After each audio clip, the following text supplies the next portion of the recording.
Hello दोस्तों, आप सभी का स्वागत है डीके जनरल स्टडीज़ में।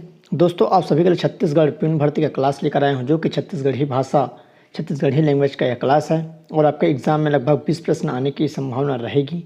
जो ये मैं क्लास लेकर आया हूँ काफ़ी महत्वपूर्ण है, इंपॉर्टेंट प्रश्न है और यह 14 नंबर का क्लास है। इससे पहले मैंने 13 क्लास करवा रखा हूँ। अगर आपने नहीं देखे होंगे तो नीचे आपको डिस्क्रिप्शन में लिंक मिल जाएगा, या प्यून का मैंने अलग से प्ले लिस्ट यहाँ पर बना दिया हूँ, आप वहाँ पर जाकर ज़रूर देख सकते हैं। तो चलिए आगे बढ़ते हैं। दोस्तों, जिसको भी प्यून का मॉडल टेस्ट पेपर चाहिए या मॉडल गेसिंग पेपर चाहिए, वह इस नंबर पर तत्काल व्हाट्सअप कर सकते हैं। आपको तत्काल उपलब्ध वहाँ पर करवाई जाएगी और इसके लिए आपको कुछ चार्ज देना पड़ेगा, तो चार्ज की जानकारी आपको वहीं पर दी जाएगी। तो चलिए क्लास स्टार्ट करते हैं। जो भी चैनल में पहली बार आए हैं या व्यापम की तैयारी कर रहे हैं, वह चैनल को सब्सक्राइब जरूर कर लें, क्योंकि इस चैनल में आपको निःशुल्क तैयारी करवाई जाती है। तो चलिए आगे बढ़ते हैं। सबसे पहला पर जो प्रश्न है, महिलाओं के भुजा में पहने जाने वाला जो गहना होता है उसको क्या कहते हैं? तो भुजैया है, बहुची है, बहुटा है या बरठा। तो इसका सही आंसर यहाँ पर सी हो जाएगा। उसको बहुटा कहा जाता है। जो गांव के महिलाएं होते हैं, पुराने महिलाएं, वो पहनते थे, उसको बहुटा कहा जाता है। अगला क्वेश्चन है दूसरा नंबर, पशुओं के झुंड को गाँव में क्या कहते हैं? तो जो पशुओं का जो झुंड होता है, तो बरछा है, बरडीहा है या बर्दी है, इनमें से कोई नहीं। तो पशुओं को झुंड को बर्दी कहा जाता है। जो गांव में यादव लोग होते हैं उनके द्वारा लेके जाया जाता है। जो बर्दी होता है, जो आपका दईहान होता है, उसमें ये बर्दी को रखा जाता है। जो पशुओं का झुंड रहता है उसको बर्दी यहाँ पर कहा जाता है। दोस्तों, अगर आप बेहतरीन तैयारी करना चाहते हैं तो यहाँ पर CGPSC peon 15 model test paper ज़रूर लें।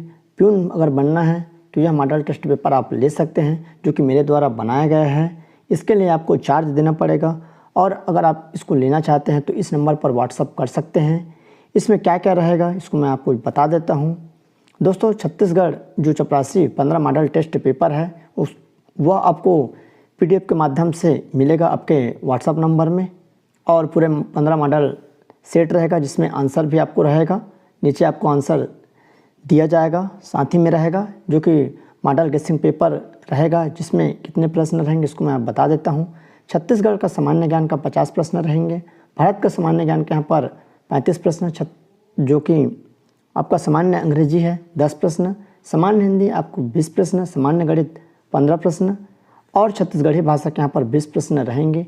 टोटल एक सेट में आपको 150 प्रश्न देखने को मिलेगा और ऐसे ही आपको 15 सेट मिलेगा, जिसमें आपको 150 प्रश्न रहेगा। सभी में 150-50 रहेंगे और 15 सेट आपको रहेगा। नीचे में आपको आंसर दिया रहेगा, उसके हिसाब से आप यहाँ पर पढ़ सकते हैं और बेहतरीन आप तैयारी कर सकते हैं। आपके पास लगभग 10 दिनों का समय है, आराम से आप आसानी से पढ़ सकते हैं। 5 से 6 दिनों में इसको पढ़ा जा सकता है और काफ़ी मोस्ट इम्पॉर्टेंट प्रश्नों को यहाँ पर मैं सिलेक्ट किया हूँ। ये व्हाट्सअप नंबर है, आप इस पर व्हाट्सअप कर सकते हैं जो भी आपको जानकारी चाहिए और आप इसको खरीद सकते हैं। इसके लिए आपको चार्ज देना पड़ेगा, चार्ज आपको वहीं पर बता। अगला क्वेश्चन है तीसरा नंबर, छत्तीसगढ़ी शब्द बदरा का क्या मतलब होता है? जो छत्तीसगढ़ी शब्द है बदरा, बहुत सारे लोग सुने होंगे, अधिकांश जो गाँव के लोग हैं वो लोग जानते ही होंगे। तो यहाँ पर घट्टा छाना है, बारिश होना और बदरा जाना या पोछा धान। तो इसका सही आंसर जो बदरा होता है वो पोछा धान होता है, जिसको पोछवी धान भी बोलते हैं। तो जब फसल मिसाई होता है धान की, तो उसमें से हम लोग ओसाने के बाद, उड़ाने के बाद जो धान छिटक जाता है, निकल जाता है, जो पोछवी धान होता है जिसमें अनाज नहीं लगा रहता है, उसको पोछा धान को ही बदरा कहा जाता है। अगला प्रश्न है चौथे नंबर का, बछरू किसे संबोधित करते हैं? बछरू किसे कहते हैं? छत्तीसगढ़ी में गाँव में अक्सर आपको सुनने को मिलेगा, शहरों में तो नहीं मिलेगा। तो छोटा बछड़ा है, बछिया है, गाय है, पंडरू। तो इसका सही आंसर यहाँ पर छोटा बछड़ा या छोटा बछिया हो जाएगा, मतलब छोटा जो होता है। तो इसका सही आंसर यहाँ पर छोटा बछड़ा हो जाएगा, जिसमें छोटा लगा है, बछरू उसको ही कहा जाता है। अगला क्वेश्चन है पाँचवा नंबर, आश्चर्य में पड़ जाने के लिए सही शब्द क्या होगा? तो आश्चर्य में पड़ जाने के लिए सही शब्द क्या होगा? तो यहाँ पर बकना है, बकीना है, बक खाना या बौराना। तो आश्चर्य में पड़ जाना मतलब यहाँ पर बक खाना हो जाता है। बहुत सारे लोग पक खा गए क्या ऐसा बोलते हैं, मतलब आश्चर्य में पड़ जाते हैं, विश्वास नहीं होना, तो बक खा जाना। दोस्तों जो भी प्यून का एडमिट कार्ड नहीं निकाले होंगे वो जल्दी से जाकर निकाल लें। और आपको एग्ज़ाम हॉल में क्या क्या लेके जाना है, क्या क्या आपकी तैयारी है, उस पर मैंने वीडियो बना दिया हूँ, वीडियो बना रखा हूँ। अगर आपने नहीं देखे होंगे तो नीचे आपको मिल जाएगा या चैनल में आप जाकर देख सकते हैं। उसको देखना आपको बहुत ज़रूरी होगा, तभी आपके लिए कारगर सिद्ध हो सकता है। अगला क्वेश्चन है 6वां नंबर, जंगल के देवी को क्या कहते हैं? तो खुड़िया देवी, बंजारी देवी, महामाया देवी या इनमें से कोई नहीं। तो जंगल की देवी को बंजारी देवी कहा जाता है, तो इसका सही आंसर यहाँ पर बी हो जाएगा। अगला क्वेश्चन है 7वां नंबर, फुग्गा किसे कहते हैं? अक्सर आपको सुनने को मिल जाएगा, मेला हो गया, मंडई हो गया, वहाँ पर फुग्गा लगा रहता है, तो गुब्बारा है, फुगड़ी है, फुलना है, इनमें से कोई नहीं। तो फुग्गा गुब्बारा को कहा जाता है, तो इसका सही आंसर यहाँ पर ये हो जाएगा गुब्बारा। अगला क्वेश्चन है 8वां नंबर, पिता के मितान के पत्नी को क्या कहते हैं? जो हमारे पिता होते हैं उनके जो मितान हैं, गांव में अक्सर लोग मितान बंधे रहते हैं, उसके पत्नी को क्या कहते हैं? तो फूलबासन, फूलदादा, फूलदाई या फूल बेटी। तो पिता जो मितान की पत्नी होते हैं उसको फूलदाई कहा जाता है, तो उसका करेक्ट आंसर यहाँ पर सी हो जाएगा, फूलदाई। अगला क्वेश्चन है 9वां नंबर, छिलका को छत्तीसगढ़ी में क्या कहते हैं? छिलका जो शब्द होता है उसको छत्तीसगढ़ी में क्या कहते हैं? तो फेंटना, फोकला, फुटका या डारा। तो छिलका जो होता है उसको फोकला कहा जाता है, तो जिसका सही अर्थ क्या हो जाएगा? फोकला, छिलका का। अधिकांश आप सुने भी होंगे छिलका करके, जानते भी होंगे। अगला क्वेश्चन है, चावल आटे से भाप से बना, चावल आटे के जो भाप से बना जो पकवान होता है उसको क्या कहते हैं? चावल आटे के जो भाप होता है उससे पकवान बनाए जाते हैं, तो फरहर है, फरा है, फरक है, फरफरा। तो इसका सही आंसर यहाँ पर फरा हो जाएगा। जो भाप से हम लोग बनाते हैं चावल आटे का, जैसे दूध फरा भी दूध से बनाया जाता है, उसको दूध फरा कहते हैं। नॉर्मल फरा जो भाप से बनाया जाता है उसको फरा यहाँ पर कहा जाता है। अगला प्रश्न है 11वां नंबर, बांस या लकड़ी के दरवाजे को छत्तीसगढ़ी में क्या कहते हैं? जो बांस होता है गाँव में या लकड़ी के जो दरवाजे होते हैं उसको बांस का कुंदरा या फकत या फैका या कमचिल। तो उसका सही आंसर यहाँ पर फैका हो जाएगा। बांस के जो कमचिल से बनाए रहते हैं, जो जिसका कुटिया या कुंदरा रहता है, जो घर होता है कुंदरा घर को ही कहा जाता है, तो उसमें लकड़ी का दरवाज़ा बना होता है उसको फैका कहते हैं। अगला है 12वां नंबर क्वेश्चन, ब्लाउज को छत्तीसगढ़ी में क्या कहते हैं? ब्लाउज होता है, महिलाएं लोग पहनते हैं इसको, तो पोलवा है, पोलखा है, इस्तर है, लहंगा। तो ब्लाउज़ को छत्तीसगढ़ी में पोलखा कहा जाता है, तो इसका सही आंसर यहाँ पर बी हो जाएगा। और इसको क्या बोलते हैं छत्तीसगढ़ी में? अगर आपके तरफ कुछ दूसरा बोलते होंगे तो कमेंट कर ज़रूर बता सकते हैं। तो चलिए आगे बढ़ते हैं। अगला क्वेश्चन है, पुरैन पत्ता किसे कहते हैं? आप सभी जानते होंगे पुरैन पत्ता, तो परसा पत्ता को, मोहलाइन पत्ता को, कमल के पत्ता को, या इनमें से कोई नहीं। तो पुरैन जो पत्ता होता है कमल के पत्ते को कहा जाता है, जिससे जो गांव में कुछ त्यौहार होता है या कार्यक्रम होता है घर में, तो उससे खाना खाया जाता है कमल के पत्ते से।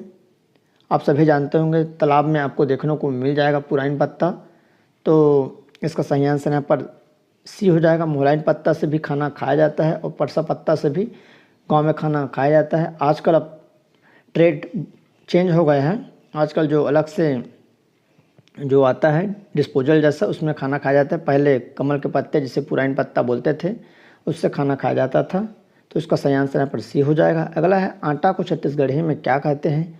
आटा जो होता है जिससे रोटी बनता है तो आटा ही कहा जाता है, मसान कहा जाता है, पीरी कहा जाता है, पिसान। तो आटा को छत्तीसगढ़ी में पिसान कहते हैं। अधिकांश लोग बोलते हैं कि गेहूं को पिसा के ले आओ या पिसा लीजिए, तो इसको पिसान कहते हैं। अगला है 15 नंबर क्वेश्चन है यहाँ पर, पसहर। पसहर क्या होता है? पसहर जो होता है तो बदरा धान को बोलते हैं, बिना जुते खेत में उगा जंगली धान को, हाथ से उगाया धान को, या रोपा वाले धान को। तो पसहर जो होता है जिसे बिना जुते खेत में उगा जो जंगली धान होता है उसको पसहर कहते हैं। पसहर कहीं भी उग जाता है, जैसे नरवा नाला में भी आप देखेंगे वहाँ पर उग जाता है, उससे एक चावल निकलता है जो कमरछठ के दिन खाया जाता है, तो जिसे क्या कहते हैं? पसहर चावल या पसहर धान कहा जाता है। अगला है 16वां नंबर, छोटा पतला कपड़ा जो पुरुषों के द्वारा कमर में पहना जाता है। इंपॉर्टेंट प्रश्न है, छोटा पतला कपड़ा जो पुरुषों के द्वारा कमर में पहना जाता है, अधिकांश गांव वाले पहनते हैं, पहले सब पहनते थे, आजकल ट्रेंड चेंज हो गया है। तो पतंतर है, पटनी है, पटकू है, धोती। तो उसका सही आंसर यहाँ पर पटकू हो जाएगा। पटकू जो सटीक शब्द है, छोटा पतला होता है और जो धोती होता है लंबा होता है। तो उसको पटकू कहते हैं। गांव में अधिकांश लोग आज भी पहनकर जाते हैं। आजकल ट्रेंड चेंज हो गया, अब उसके जगह में चड्डा आ गया है। पहले पटकू ही पहना जाता था, आजकल चड्डा पहनते हैं। तो उसका सही आंसर सी हो जाएगा। अगला है 17वां नंबर क्वेश्चन, किसी को सहारा देना को छत्तीसगढ़ी में क्या कहते हैं? किसी को सहारा देना उसको छत्तीसगढ़ी में क्या कहते हैं? तो उठाना, पंदोली देना, खींचना, इनमें से कोई नहीं। तो उसको पंदोली देना बोलते हैं। मान के चलिए किसी को आगे बढ़ाना है या सहारा देना, जैसे कि पेड़ में चढ़ने के लिए पंदोली देना, इस तरह से बोला जाता है, कंधे में लेके हाथ में लेके, तो उसको पंदोली देना कहते हैं। अगला है 18वां नंबर क्वेश्चन, नंदाना छत्तीसगढ़ी शब्द का क्या अर्थ होगा? नंदाना छत्तीसगढ़ी जो शब्द है उसका अर्थ क्या होगा? तो ननंद, विलुप्त होना, नंदोई या भाग जाना। तो नंदाना मतलब विलुप्त हो जाना। अधिकांश बोलते हैं कि यह चीज़ नदा गया है, यह सामान नदा गया है, तो विलुप्त हो जाना या गायब हो जाना। अगला 19वां नंबर क्वेश्चन है, गांव के खेतों के बीच जाने वाले रास्ते को क्या कहते हैं? जो गांव के बीचों बीच जो गांव से खेत तक जो रास्ता गया रहता है उसको क्या कहते हैं? तो नरवा, घुरवा, धरसा या गोदी। तो उसको धरसा कहा जाता है। धरसा जो एक प्रकार का रास्ता पैडगरी जैसे होता है, उसको पगडंडे भी कहते हैं। तो धरसा इसका सही आंसर हो जाएगा। नेक्स्ट है 20वां नंबर क्वेश्चन, 3 बेटियों के बाद जन्मा पुत्र को क्या कहते हैं? 3 बेटियों के बाद जन्मा जो पुत्र होते हैं उसको क्या कहते हैं? तो तितरी, तितरा, तितुर या बंटी। तो उसका सही आंसर तितरा हो जाएगा। क्वेश्चन इंपॉर्टेंट है। 3 बेटियों के बाद चौथा जो पुत्र होता है चौथे नंबर का, उसको तितरा कहते हैं। तो गांव में देखना बहुत सारे लोगों का नाम तितरा रहता है, तो इसका सही आंसर तितरा हो जाएगा। तो दोस्तों इस तरह आपके लगभग 20 प्रश्न काफ़ी महत्वपूर्ण है, और ऐसे चैनल में बने रहिए, चैनल को सब्सक्राइब कर रखे रहिए। जिसको भी मॉडल टेस्ट पेपर चाहिए व्हाट्सअप कर सकते हैं, तुरंत मिल जाएगा, क्योंकि आपके पास समय कम है, 2 दिन का समय बचा है आज और कल का। तो चलिए दोस्तों, धन्यवाद।